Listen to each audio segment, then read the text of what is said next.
muşla öğreneymiz. Sizlerle mavzuga moslab men nomlayman. Qaysi nomni aytsam shu o'quvchi turadi, qolgan o'quvchilar o'tirishi kerak. O'yin shart tushunarli bo'lganmiz. Sizlarni nomlayman. Safaygul kub, Diyora shar, Dilnura silindr, Maftuna piramida, Zaynab konus, Mirshodov prizma, Ma'murbek parallelbek.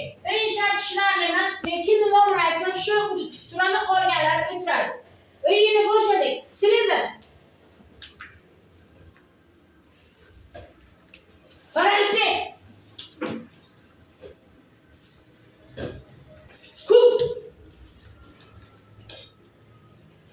Konus. Piramida. Prizma.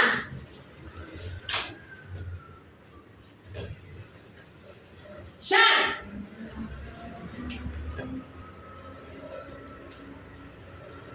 Kub. Prizma.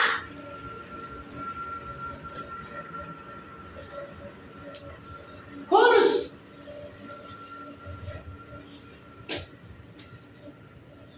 Shar.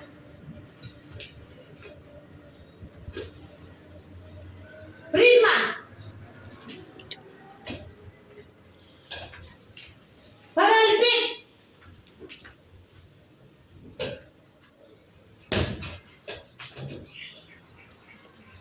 Silindr.